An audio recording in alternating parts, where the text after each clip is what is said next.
এই গ্রামটা বাইরে থেকে খুব শান্ত, কিন্তু এখানে শান্তি মানে নিশ্চুপ থাকা, আর নিশ্চুপ থাকা মানেই সব মেনে নেওয়া।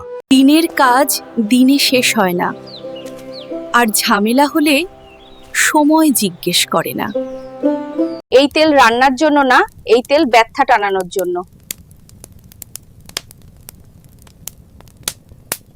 আগে হলুদ গরম থাকলে গায়ে দ্রুত হলুদ মালিশ করলে ব্যথাটা কম হয়।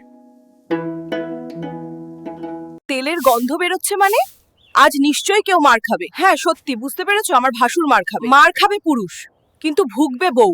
এই সময় তেল আর হলুদ গরম করছো, তার মানে আজ নিশ্চয়ই গ্রামের সালিশের দিন। বলতো বউ, তোর ভাসুর লাল মিয়া তো চুপচাপ মানুষ না, আজ আবার কি কাণ্ড করেছে? কিছুই করেনি, তবে তার অভ্যাস উদ্ভট কথা বল। বিচারে গেলে উনি ঠিক কথা কমই বলেন কাকি, তবে যেটা বলে উল্টো কথা বেশি বলেন। যে কথা কেউ মানতে পারবে না সেই কথা বলে বেশি। গ্রাম্য ভাষা আইরো কথা। আর উল্টো কথা বললে গ্রামের ছেলেরা এইসব উল্টো পাল্টা বা আইরো কথা সহ্য করে কি? চুপ কর, বেশি কথা বলিস না।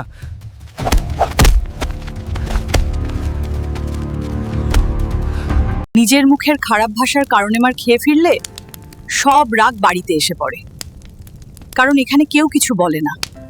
কার রাগ কোথায় গিয়ে পড়ে সেটা আমরা সবাই জানি বউ। বয়স তো আর কম হলো না। তেল আর হলুদ গরম করেছিস তো? এটা একটা পুরানো আর্গ্যাজিক ঔষধ, অনেক প্রাচীন কাল থেকে ব্যথার ঔষধ হিসাবে ব্যবহৃত হয়।